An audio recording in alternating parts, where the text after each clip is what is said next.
সারাদিন ধরে গাড়িটি রাস্তার পাশে পড়ে আছে মানে এক পাশে দাঁড় করিয়ে রাখা হয়েছে। পুরনো টয়োটা সিডান। পথচারী যারা দেখছেন ভাবছেন চালক হয়তো আশেপাশে কোথাও আছেন। এভাবে সকাল থেকে দুপুর গড়িয়ে যায়, রাত আসে, দক্ষিণা বাতাসে ভেসে আসে দুর্গন্ধ। সন্দেহ হয় গাড়িটি গন্ধের উৎস। শোরগোল পরে গাড়িতে কেউ খুন হয়েছেন। ঘটনাটা 1998 সালের 8 জুলাইয়ের সকাল। Premium commercial space is now for rent. Featuring ample parking and excellent accessibility, this 4,200 square foot space is ready. Elevate your business and call us today. Dhaka থেকে এক্সপ্রেসওয়ে ধরে মাওয়ার দিকে যেতে প্রথম যে টোল সড়ক সেটাই ভাওয়ার ভিটা, এখন নাম আব্দুল্লাহপুর। থানার হিসাবে পড়েছে দক্ষিণ কেরানীগঞ্জে। সেখানেই গাড়িটি ঘিরে উৎসুক জনতার ভিড়। বাঙালির চেতনার মতো কেরানীগঞ্জ থানাও তখন অবিভক্ত। সেই থানা থেকে পুলিশ আসতে রাত গভীর হয়ে যায়। তল্লাশি শুরু হয় রাত 1:30 নাগাদ। গাড়ির ট্রাঙ্ক স্পেস, চলতি ভাষায় যার নাম ব্যাকডালা, সেখানেই পাওয়া গেল হাত পা বাঁধা এক ব্যক্তির মৃতদেহ। শরীরে অসংখ্য আঘাতের চিহ্ন।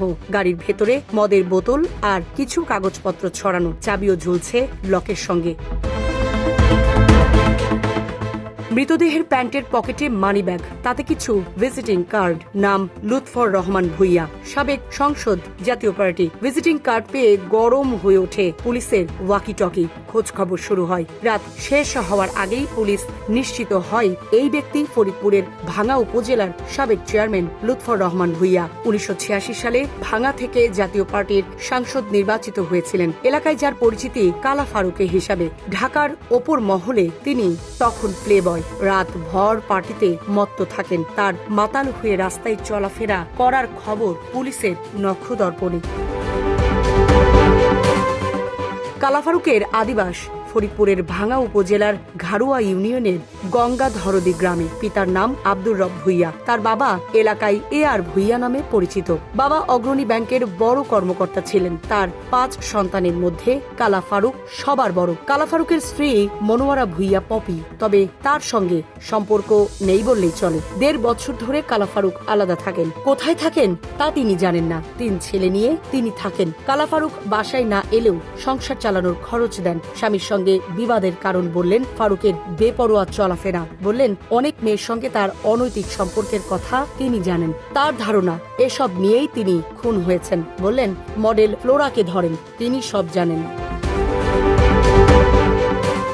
খুনের সঙ্গে মডেলের নাম শুনেই গল্প জমে গেল। লাশ যে গাড়িতে ছিল তার মালিকও ফ্লোরা। পুরো নাম নাসরিন আক্তার ফ্লোরা। ফ্লোরার তখন খুব নামডাক। জাম্পকেটস আর সাইফিং ফ্যানের টিভি বিজ্ঞাপনের সুবাদে তিনি সবার পরিচিত। ঈদে একটা নাটকও করেছেন। শোনা যেত ফ্লাইং ক্লাবেও তার বেশ যাতায়াত। তবে এটা মনে আছে, এই ঘটনার কিছুদিন আগে আজিমপুরে একটি বাড়ির ছাদে বন্ধুদের নিয়ে হইচই করার সময় প্রতিবেশীরা ফ্লোরাকে পুলিশের হাতে তুলে দিয়েছিলেন। পরে কালা ফারুক তাকে ছাড়িয়ে আনেন।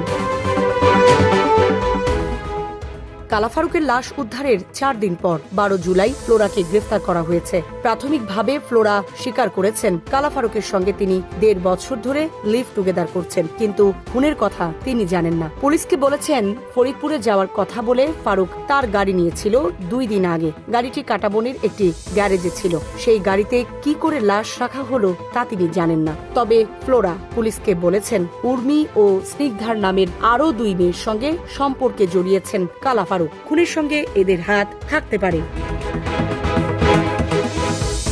দিন 10 পরে পুলিশ মোস্তফা নামের ডিশ ব্যবসা প্রতিষ্ঠানের এক কর্মচারীকে গ্রেফতার করল। তাকে জিজ্ঞাসাবাদ করতেই বেরিয়ে এলো খুনের রহস্য। ফ্লোরাকে মুখোমুখি করা হলো। পুলিশের কাছে তিনি সব কথা স্বীকার করলেন। কালা ফারুক খুন হয়েছেন ধানমন্ডি 6 নম্বর রোডে থানা লাগোয়া বাড়িতে। ধানমন্ডি থানা তখন 6 নম্বর রোডের একটি বাড়িতে ছিল। ওই বাড়ির মালিক ফারুক আজম ছিলেন কালা ফারুকের ঘনিষ্ঠ বন্ধু। কালা ফারুকের সঙ্গে ওঠা বসা করতে গিয়ে ফ্লোরার সঙ্গে তিনিও বিশেষ সম্পর্কে জড়িয়ে যান। এ নিয়ে কালা ফারুকের সঙ্গে তার মনোমালিন্য হয়। অন্যদিকে আরো 2 মেয়ের সঙ্গে সম্পর্কের কথা জেনে যাওয়ার পর ফ্লোরাও কালা ফারুকের হাত থেকে নিষ্কৃতি চান। দুজনের স্বার্থ মিলে যায়। 6 জুলাই রাতে এ নিয়ে কথা কাটাকাটির পর 2 ফারুকের মধ্যে মারামারি হয়। এরপর ফ্লোরা ও ফারুক আজম মিলে মদের সঙ্গে ঘুমের বড়ি মিশিয়ে দিয়ে কালা ফারুককে অজ্ঞান করে মেরে ফেলেন। ফারুক আজমের পরামর্শেই ফ্লোরার গাড়িতে মৃতদেহ তোলা হয়। ফ্লোরা প্রথমে আপত্তি করেছিলেন, কিন্তু ফারুক আজম তাকে বোঝান এতে পুলিশ একদম সন্দেহ করবে না। রাজি হয়ে যান ফ্লোরা।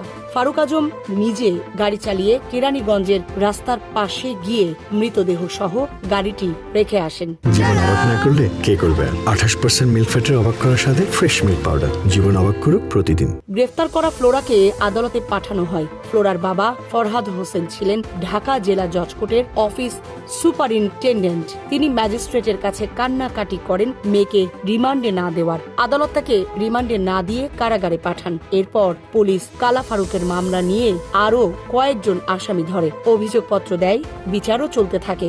এই হত্যাকাণ্ডের পর কালা ফারুকের স্ত্রী পপি তার চাচাতো দেবরকে বিয়ে করেন। কয়েক বছর আগে তিনি ভাঙ্গা উপজেলার ভাইস চেয়ারম্যানও হয়েছিলেন। এখন 3 সন্তান নিয়ে আমেরিকায় থাকেন আর সেই মামলার সব আসামি খালাস পেয়েছেন।